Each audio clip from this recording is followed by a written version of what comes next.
New Comic Book Day is almost here again. It's time to take a look at the books coming out this Wednesday, October 12th, so I can tell you what I'm getting.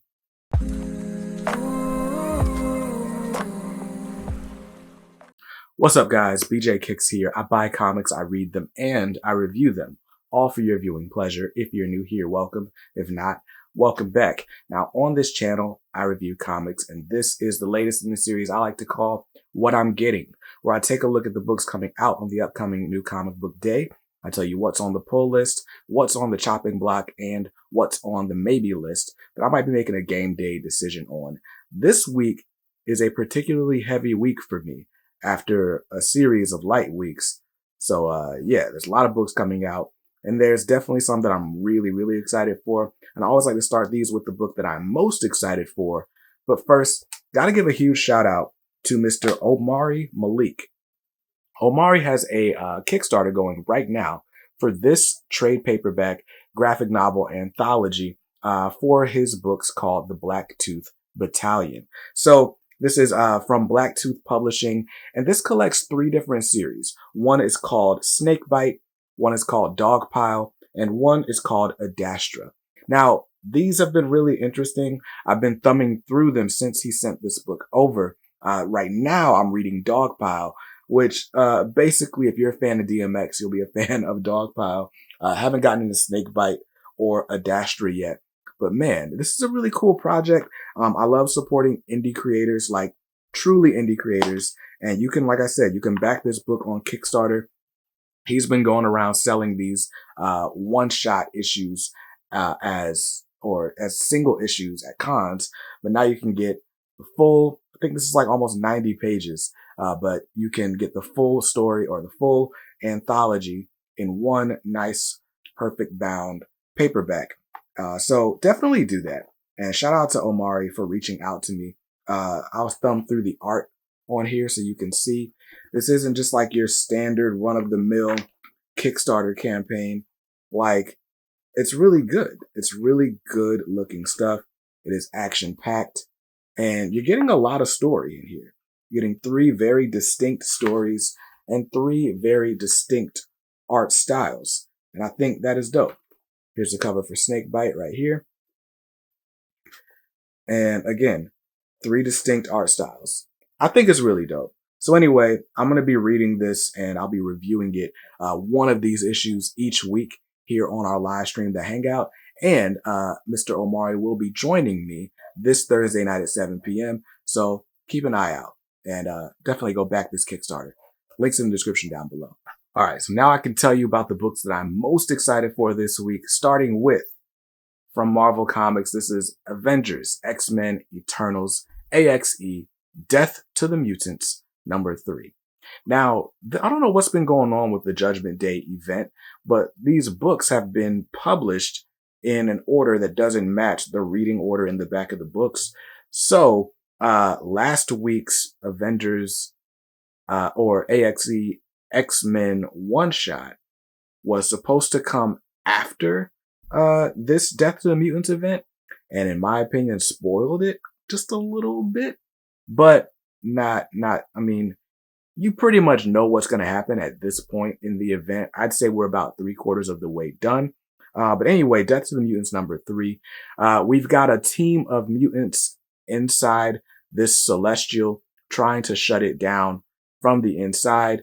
While of course they're being hunted. So I'm curious to see how things are going back on Krakoa, with different factions of the Eternals trying to basically snuff out the Quiet Council and the 5. So anyway, we've kind of been in all corners of the Marvel universe with this AXE event. Last week I read the SpiderMan one-shot. We had the Jean Grey one-shot last week as well. So yeah, but I'm excited to get back to Krakoa and see what's happening on Krakoa while the rest of the world is being judged, including Krakoa. But this one shot, like I said, I feel like it was spoiled a little bit last week, but I'm still excited to read and see how things play out. It's got a cover price at $3.99. I'm grabbing cover A. And since we're talking about Marvel Comics, first of all, I don't think this has ever happened. I have way more Marvel Comics than I have DC Comics on my list this week. So yeah, but anyway, keep it going with the Avengers X-Men Eternals Judgment Day tie-ins. We've got AXE Eternals issue number 1, and it's a one-shot. I don't know why. I guess you got to give it a number, but yeah, the AXE Eternals one-shot. This is the last of the story critical one-shots where there's like a judgment of a main character or something like that where you want to read these. So we had the Avengers X-Men Avengers X-Men, or you had the AXE Avengers one-shot, the AXE X-Men one-shot, and then the AXE Eternals one-shot. Those are the 3 story critical ones. You got a whole lot of other ones. There's a Star Fox one, an Iron Fist one. I'd say only pick those up if you just love those characters and want to see how they're judged during this event. Not critical to the story, but I'm definitely picking this one up since it does say it is critical to the story, and it's got a cover price of $3.99. I'm grabbing cover A. Next up, speaking of Spider-Man, Amazing Spider-Man issue number 11. This one, written by Zeb Wells, art by John Romita Jr. The last week's issue, I really, really enjoyed, or I guess that issue came out like 2 weeks ago. As a matter of fact, it came out so recently that I'm surprised that this issue is coming out tomorrow. But anyway, ASM issue 11 features the return of Hobgoblin, which of course is a John Romita Jr. creation from back during the Roger Stern era. I've not read any of that original Hobgoblin storyline. I do know Hobgoblin from the cartoon though. But anyway, this features the return of Hobgoblin for some reason. I really just want like more information about this whole storyline with Mary Jane, and maybe we'll get more of that here. That's the part I'm most interested in. But whatever. ASM 11. It's got a cover price of $3.99. I'm grabbing cover A. And then next up on the pull list is Black Panther issue number 10. So Black Panther, T'Challa, has basically been exiled from Wakanda ever since issue 8. So yeah, he's with the Avengers now fighting another event called another threat, a new villain called the Colonizer. I don't know if it's the Colonizer. I feel like that'd be too on the nose. I think it's the Colonializer, which also is just a weird way to say that word. Maybe it is the Colonizer. But anyway, so he's fighting this threat with the Avengers. And, you know, we're getting some information about like how his relationship with Wakanda is going. Hopefully we get some of that. That's what I like to see. But Black Panther issue 10 has a cover price of $3.99. I'm grabbing cover A. And next up is Daredevil issue number 4. Daredevil written by Chip Zdarsky with Marco Cicchetto on art. I've been enjoying it. This is basically Daredevil and Elektra's team up as being 2 Daredevils. And we're starting to see like different aspects of their past, their individual pasts, coming back to haunt them. Elektra's got a big secret that she doesn't want Matt to find out. Matt's got like what he thought was a friend from his past who turns out to have been like reverse flashing his life the whole time. So it's been a very interesting series. I will say I picked this up starting at the new Daredevil number 1, but it's very much a continuation of the 35 or so issues that Chip Zdarsky wrote before Devil's Reign. And I think I'd be better served to have read those issues before starting this, but I'm going to stick with it, at least through the first story arc. This has got a cover price of $3.99. I'm grabbing cover A. And the next book on the pull list, going back to Krakoa, this is Immortal XMen issue number 7. So Immortal XMen and X-Men Red have been like the twin towers, the twin pillars of the X-Men universe. Immortal X-Men dealing with the Quiet Council, X-Men Red dealing with, I think they call it the Great Ring of Arakko, which is basically their version of the Quiet Council. And I love X-Men Red. X-Men Red is my favorite title of the 2, but I also love Immortal X-Men because Emma Frost is still kind of reeling from all the secrets that she's learned, since like basically from the beginning of Krakoa, where Moira and Magneto and Professor X kind of all schemed to build this whole thing. And when that all blew up during Inferno, you know, we've had ramifications and that kind of led straight into this Judgment Day event. But anyway, I've really been enjoying seeing how the council, one, whether or not they trust each other, how they decide to act with each other, and how they kind of come together to face this threat during Judgment Day. So this one is going to be a Nightcrawler focused issue, which works for me because Nightcrawler is one of my favorite X-Men characters, one of my favorite mutants. So I'm excited to see how he's handling threats around here. I don't expect there to be a ton of political stuff because we're in the middle of a crisis, like an extinction level crisis event in Krakoa. But anyway, I've said too much. Immortal XMen number 7. It's got a cover price of $3.99. This is definitely a Judgment Day tie-in, and I'm grabbing cover A. Next up is a brand new number 1. This is Wakanda number 1. So I believe this is a 5 or 6 issue miniseries, but this main story, and I think it's an anthology. I think each issue has a different A story, and then there's a B story that is threading all the way through. So this week's A story is written by Stephanie Williams, and it focuses on Shuri. Well, T'Challa's not in Wakanda right now. So how is Wakanda functioning? And that's kind of what this whole 5-6 month series is all about. Now, Stephanie Williams, you may know her from writing a bunch of different Nubia titles over at DC. My understanding is this is her first work. Excuse me. My understanding is this is one of her first works at Marvel. I think she might have done like a Marvel Voices, but I think most of her work has been at DC. I want to say this is her first Marvel piece, but anyway, she gets to write a story about Shuri. I met Stephanie Williams at Heroes Con, and she's a really cool person. She's a funny girl. She's very witty as a writer, and that made me want to check out some of her stuff, but I haven't read any of the Nubia stuff, so this will be like my first real experience with Stephanie Williams storytelling. But the backup story in this book is a part 1 of 6, where we're getting the full history of everyone who has held the Black Panther mantle, which is also exciting to me.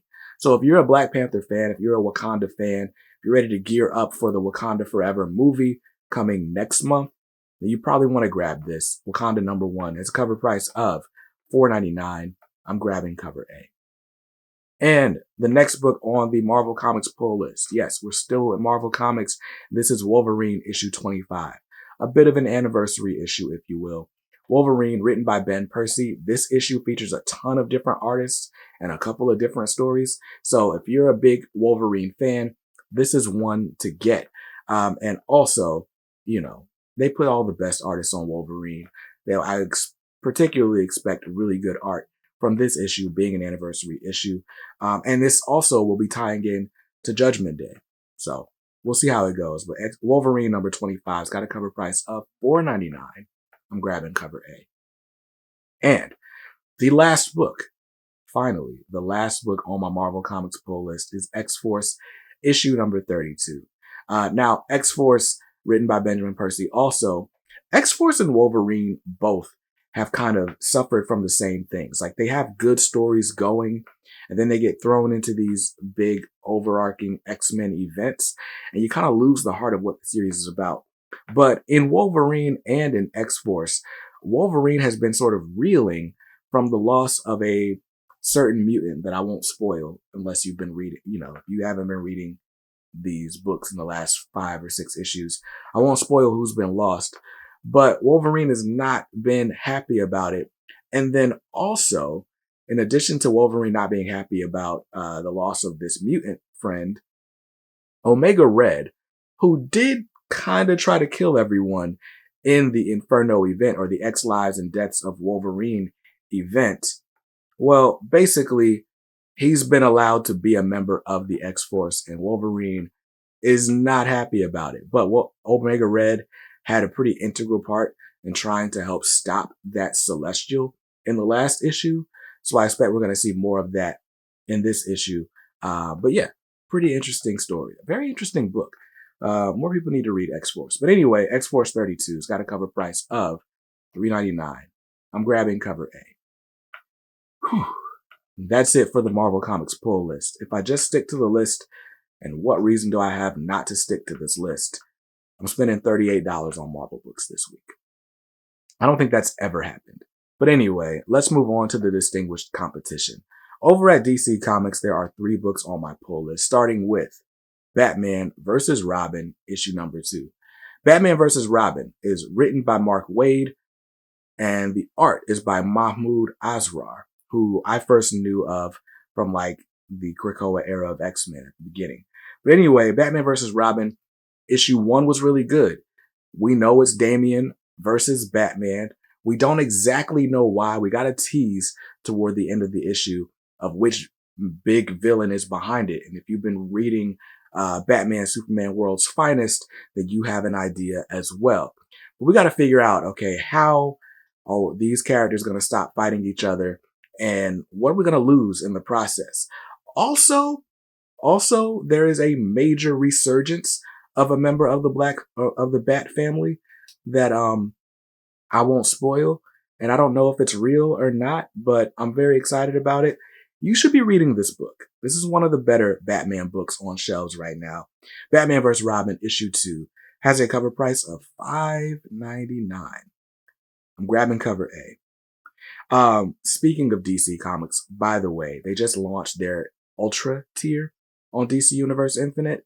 So there's only a 1-month delay if you buy that annual subscription. A 1-month delay between the comic shop and your digital DC Universe app. Chances are I'm going to be dropping a whole lot of titles here in the next few weeks. But anyway, Dark Crisis is the next book on the list. Dark Crisis, Worlds Without a Justice League, Green Arrow. This is the latest in a series of character one-shots they've been doing. I call them one-shots, but they also have backup stories, each of them. So this one's we got an Oliver Queen focused story as the A, and then we've also got a Green Arrow Black Canary story as the B story. Should be fun if you're a fan of Green Arrow. I always love the humor in Green Arrow. I don't remember who's writing this one, but hopefully it's pretty good. This one's got a cover price of $4.99. I'm grabbing cover A. And the last book on the DC Comics pull list this week is Superman, Son of Kalel, issue number 16. Superman, Son of Kalel, this is actually going to be part 2 of the Kal-El Returns sort of crossover event. Superman's back from Warworld. He's back in Metropolis, and we're going to have a great father-son adventure, which is honestly why I started picking up Superman when PKJ started in the first place. So, great full circle moment, a year and a half later. But anyway, Superman, Son of Kal-El, basically Superman and John are going to have to fight against a growing threat. Lex Luthor, Henry Bendix, and maybe even some other villains coming into play over these next few issues. This is this crossover series between Son of Kal-El and Action Comics. All this is going to lead to a brand new Superman #1 by Joshua Williamson starting next January. So be on the lookout. It's a great time to be a Superman fan, in my opinion. Son of Kal-El issue 16 has got a cover price of $3.99. I'm grabbing cover A. And that is it for the DC Comics on my pull list. If I just stick to that list, don't buy any extras, my DC total is going to be $15 this week. Not bad, but I did just spend $40 on Marvel books, so no commendation here. And the last book on my list, it is an indie book, and this is Teenage Mutant Ninja Turtles issue 133. This is a tie-in to the Armageddon game. This is technically like part 5 or 6, but really, you could read the Armageddon game #1, which just came out 2 weeks ago, and then you can read this one, TMNT issue 133. This is directly following up from that sort of last page reveal in the Armageddon game #1, and they'll be crossing over back and forth quite a bit. So you definitely, if you're trying to keep up with the Armageddon game event, you're going to want to grab the main Ninja Turtles title as well. And this event's going to be going all the way through April of next year. So if you want to check back in April, I guess. But I'm actually excited. I really think the threat that was introduced, and they're right there on the cover. I don't have to really bury the lead that much. But the threat that was introduced back in the Free Comic Book Day issue, which has now resurged or re-emerged in the pages of the Armageddon game, is going to make for really cool stuff going on. I'm a big fan of action on the ground. So this event has got action on the ground and sort of like galactic space-time stuff going on as well. This is going to be an on-the-ground issue, and I'm excited for that. It's got a cover price of $3.99. I'm grabbing cover A. So this being the only indie on my list, It's going to cost me $4. And my grand total this week, I'm actually over budget by $7. My grand total this week is $57. Now that is before taxes and before my 10% subscriber discount. So I'll be looking at about 53 when it's all said and done, but I'm still over budget. Now I did go ahead and peek into next week and the week after. I'm pretty good for the rest of the month of October, so I'm not going to jump out the window and try to cut anything off the list.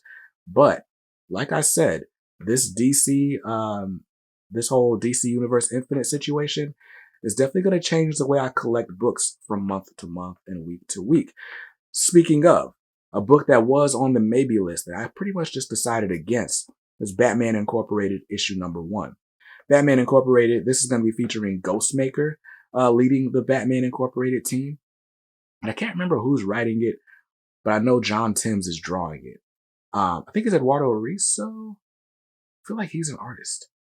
Either way, I decided I'm not going to pick it up in single issues. If I'm going to make this annual jump to the Ultra DC Universe membership, then I don't need to grab every book that comes out the day it comes out. I can afford to be 30 days behind, so I'll be 30 days behind on that. I think there was one other DC book I decided not to get, but yeah, so I'm not grabbing that book. I'm already over budget. No need to go more over budget. So what are you grabbing this week? Let me know. How are you feeling about the DC Universe subscription changes? How are you feeling about your pull list in general? Let me know in the comments down below. Huge thanks to the channel members who are making this content possible, who are helping me to stay on budget, helping me to have a budget for comics. You guys are the real MVPs. And if you would like to support the channel in the same way, there's a join button right below my face somewhere. Hopefully. So click that join button and learn all the different things that you get access to when you do. Until then, though, I'll see you in another video soon. Hope you saw something you liked in this one. If not, that's cool. You can always buy what you like. Just make sure you read what you buy. And be nice to others, because kindness makes the world go round. Peace.